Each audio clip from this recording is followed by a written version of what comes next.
اسی طرح حسن بصری کہتے ہیں کہ جب بندہ اپنی آرزوؤں کو لمبا کر دیتا ہے، بہت لمبے لمبے دنیا کے بارے میں پلانز بنا لیتا ہے، اور پھر اس کا ہوتا کیا ہے اس کی وجہ سے کہ اس کے اعمال خراب ہونے لگتے ہیں. وہ کہتا ہے کہ ہاں یار مطلب اتنا ٹائم تو ہے، کیونکہ اس کو لگتا ہے کہ یہ پلان تو میرا پورا ہوگا ہی دنیا کے بارے میں، تو وہ اپنی موت سے بے خبر ہونے لگ جاتا ہے. جب انسان موت سے بے خبر ہوتا ہے تو پھر کیا ہوتا ہے کہ وہ دنیا میں ہی مست ہو جاتا ہے. پھر وہ کہتا ہے ابھی تو بہت ٹائم پڑا ہے، آخرت میں توبہ کر لیں گے، کوئی بات نہیں، ابھی کر لیتے ہیں یہ گناہ، ابھی تو جوانی چل رہی ہے، کوئی بات نہیں، سبھی کر رہے ہیں میرے جیسے لوگ، تو میں بھی کر لوں یہ کام.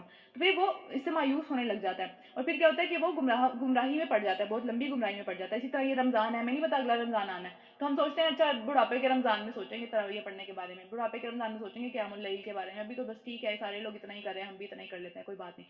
تو ہمیں نہیں پتا، ہر بندے کا حساب ڈفرینٹ ہے یہاں پہ. تو اس وجہ سے جو ہے وہ جو چیز ہے ابھی اس کا فائدہ اٹھا لینا چاہیے. پھر کیا ہے آگے چلتے ہیں کہ ان قریب انہیں معلوم ہو جائے گا، اور وہ وقت کون سا ہے جب انہیں معلوم ہوگا؟ وہ موت کا وقت ہے. موت سے ہی پتہ چل جائے گا کس کو کس طرح کے فرشتے لینے کے لیے آئیں گے، کس طرح سے اس کی جان کو نکالیں گے. اسی وقت سارے کے سارے مسئلے وہیں پہ پتہ چل جائے گا کہ کیا انجام تھا. وہ پھر آگے کی سٹیجز ہی ہیں جو کہ آہستہ آہستہ مزید مشکل ہوتی چلی جائیں گی. اور پھر کیا ہے کہ ہم نے اس سے پہلے جس بھی بستی کو ہلاک کیا اس کے لیے خاص مہلت عمل میں لکھی جا چکی تھی. وہ عمل تھی، وہ مہلت تھی، اس میں وہ عمل کریں، اس میں وہ واپس آ جائیں، اس میں وہ دور چلے جائیں، ان کی مرضی. پھر کوئی قوم نہ اپنے وقت سے پہلے ہلاک ہو سکتی ہے نہ اس کے بعد چھوٹ سکتی ہے. یہ وعدہ ہے اللہ تعالیٰ کا. تو ہر ایک کا ایک وقت مقرر ہے، ہمارا موت کا وقت مقرر ہے، ہمارے اوپر مصیبت آنے کا وقت مقرر ہے، وہ آ کے رہے گی. پھر یہ لوگ کہتے ہیں، کافر لوگ کہتے ہیں کہ کیا یہ وہ شخص ہے جس پر قرآن نازل ہوا ہے؟ یہ تو یقیناً دیوانہ ہے. نبی صلی اللہ علیہ وسلم کے بارے میں ایسی بات کرتے ہیں. تو اگر تو سچا ہے تو ہمارے سامنے فرشتوں کو کیوں نہیں لے کے آ جاتا؟ فرشتوں کو لا، پھر ہم مانیں گے. پھر ہم فرشتوں کو اللہ تعالیٰ آگے سے جواب دے رہے ہیں، نبی صلی اللہ علیہ وسلم کی جگہ اللہ تعالیٰ جواب دے رہے ہیں کہ ہم فرشتوں کو یوں ہی نہیں اتار دیا کرتے. فرشتے جب آتے ہیں تو وہ فیصلے کے ساتھ آتے ہیں، وہ موت کا وقت لے کے آتے ہیں، وہ عذاب لے کے آتے ہیں. ہم پیچھے پڑ چکے ہیں نا، جب بھی فرشتے آئے تو وہ ایک فیصلہ مقرر ہو گیا ہوا تھا اس وقت، وہ اس وقت کا انتظار کر رہے تھے اور اس کے بعد وہ سامنے آ گئے. تو پھر فرشتے ایویں نہیں اتار دیے جاتے. اور پھر جو لوگوں کو مہلت نہیں دی جاتی جب وہ فرشتے آ جاتے ہیں. رہا یہ قرآن، یہ والی آیت ہے، فیمس ترین آیت ہے جو کہ ہم بہت سارے مضمونوں میں بھی بچپن میں لکھتے رہے ہیں. کون سی؟ کہ رہا یہ قرآن تو اس کو ہم نے نازل کیا ہے اور ہم خود ہی اس کے نگہبان ہیں. اللہ تعالیٰ نے اس کی حفاظت کا ذمہ خود لیا ہوا ہے. کیوں خود لیا ہوا ہے؟ پچھلی ساری کی ساری کتابیں تھی، ان کی حفاظت کا ذمہ ان کے لوگوں کے پاس تھا. وہ لوگ اس میں حفاظت کرتے تھے اس کی، اور اس میں وہ اپنے آپ کو اس کو چیزوں کو چینج بھی کر دیتے تھے. ان کی مرضی ہوتی تھی کہ کون سی چیز اچھی لگتی تھی اس میں سے اس کو ایڈ کر دیتے تھے، اس کو بہت ہی بڑھا دیتے تھے جو چیز اچھی لگتی تھی. جیسے کہ حضرت عیسیٰ علیہ السلام سے محبت تھی، اس کو اتنا بڑھا دیا کہ نعوذ باللہ ان کو اللہ کا بیٹا ہی بنا دیا اپنی کتابوں میں. ٹھیک ہے. اور اس کے علاوہ جو چیز بری لگتی تھی اس کو بالکل ہی نکال دیا کہ بھئی جو بھی معاملات ہے، لا کا معاملہ ہے، جس طرح کرسچینٹی میں ہے لا کا کوئی معاملہ نہیں ہے، انہوں نے بالکل ہی ختم کر دیا لا کو. تو اپنی مرضی سے چیزوں کو کیا. لیکن کیا کہ اللہ تعالیٰ نے اس کتاب کی حفاظت کا ذمہ خود لیا ہے. کس طرح سے لیا ہے؟ وہ اہل علم کے ذریعے سے لیا ہے. حفاظت تو لوگ ہی کرتے ہیں، لیکن اللہ تعالیٰ نے ذمہ لیا ہے کہ یہ چیز، یہ سلسلہ کبھی ختم نہ ہو. لوگوں کے دلوں میں قرآن محفوظ ہے پورا کا پورا، اس کے اپنی عربی زبان کے اندر. ٹھیک ہے. اب جو کرسچینٹی ہے وہ اس کو مختلف ورژنس کے اندر اس کو پڑھتے ہیں، جس کا جیسے دل کرتا ہے اس کو چینج کر لیتے ہیں، زبان ڈفرینٹ ہے. اوریجنلٹی جو اس کی زبان کے اندر ہے وہ نہیں ہے. جو ہیبرو جس کے اندر وہ نازل ہوئی تھی وہ کسی کو بھی نہیں آتی کرسچنس کے اندر سے. وہ اس کو جو ہے وہ انگلش میں پڑھتے ہیں، اور ظاہر سی بات ہے ہم اس کو اردو میں پڑھ رہے ہیں، لیکن عربی کا جو ایک مزہ ہے، عربی کی جو وسعت ہے، جس لفظ کا مطلب ڈفرینٹ نکلتے ہیں، اس کی ایک انٹرپریٹیشن ہم پڑھ رہے ہیں کہ بھئی اردو میں اس کو ایسے کہتے ہیں، لیکن عربی میں اس کا کیا کس طریقے سے وہ ایکسپلین کی جاتی ہے وہ ہمیں نہیں پتا، کیونکہ ہم نے اس کو اچھے طریقے سے پڑھا نہیں ہے عربی کے اندر. لیکن اہل علم مسلمانوں کے اندر اس طرح کے بہت سارے ہیں جو کہ عربی سیکھتے ہیں، عربی کے اندر اس چیز کو پڑھتے ہیں. اور اس کے علاوہ اس کو حفظ کرنے کا جو نظام اللہ تعالیٰ نے بنایا ہوا ہے کہ لوگوں کے دلوں میں محفوظ ہے. پوری دنیا سے بھی کتاب اٹھ جائے یہ والی، تب بھی لوگ اتنے بے شمار موجود ہیں ہر سوسائٹی میں کہ ان کے دلوں کے اندر یہ قرآن اسی طریقے سے محفوظ ہے. تو اللہ تعالیٰ نے اس کو پورا ایک سسٹم بنایا ہوا ہے. اسی بارے میں ایک واقعہ آتا ہے کہ ایک یہودی تھا، وہ مسلمان ہو گیا. عالم تھا، وہ بہت بڑا عالم تھا. اس نے جو ہے وہ مسلمان ہو گیا، اور یہ سچا واقعہ ہسٹری سے ہمیں ملتا ہے. تو کیا وہ رائٹر بھی بہت اچھا تھا، بہت اچھی باتیں لکھا کرتا تھا. تو اس نے اس سے لوگوں نے پوچھا کہ تم کیوں مسلمان ہو رہے ہو، کیوں، کیا چیز تمہیں اسلام کی طرف لے آئی؟ تو اس نے کہا کہ میں نے جو ہے نا تو رات کے اندر بہت ساری چینجنگز کی، اور میں اس کو جو ہے وہ ریبائز کے پاس لے کے گیا، جو کہ عالم ہوتا ہے نا، یہودیوں کے عالموں کو ریبائز کہتے ہیں. تو ریبائز کے پاس میں ان کو لے کے گیا، اور انہوں نے اس کو ایکسیپٹ کر لیا. انہوں نے کہا بہت ہی خوبصورت لکھا تم نے، ہاں ٹھیک ہے، یہ بھی آج سے ہماری قرآن، ہمارے تورات کا حصہ ہے. اس کے بعد میں نے جو ہے وہ انجیل کے اندر چینجنگز کی، اور میں اس کو پریسٹ کے پاس، پادریوں کے پاس لے کے چلا گیا. اور انہوں نے کہا بہت زبردست. انہوں نے جو ہے اس کو تعریف کی، اور اس کو جو ہے اپنے پاس رکھ لیا، اپنے اگلے ایڈیشن میں اس کو بھی چیز کو ایڈ کر لیا اپنی طرف سے. اور پھر اس کے بعد جب میں نے قرآن کے ساتھ یہ چیز کی، اور میں نے قرآن میں بہت ہی چھوٹے چینج کیا تھا، یعنی میں نے اتنے بڑے بڑے چینجز نہیں کیے تھے کیونکہ پچھلی اس قرآن کو کبھی کسی نے چینج نہیں کیا، تو میں نے اس کو چینج کرنے کی ذرا سی کوشش کی. اور میں اس کو جب مسلمان عالموں کے پاس لے کے گیا تو انہوں نے اس کو ایکسیپٹ کرنے سے انکار کر دیا. انہوں نے کہا کہ یہ چیز ہم ایکسیپٹ نہیں کر سکتے، یہ قرآن ایسے ہے اور اس کے اندر تم نے یہ چیز چینج کی ہے اتنی چھوٹی سی. تو میں حیران ہو گیا کہ کیسے اس چیز کی جو حفاظت ہے وہ کس طریقے سے ہو رہی ہے. تو میں نے اس کو پڑھنا شروع کیا، اور اس کے بعد میں ایمان لے آیا. تو دیکھیں یہ اللہ تعالیٰ نے ایک سسٹم بنایا ہے، اور یہ آگے بھی ایسے ہی چلتا چلا جائے گا. تو اس کی جو ہے وہ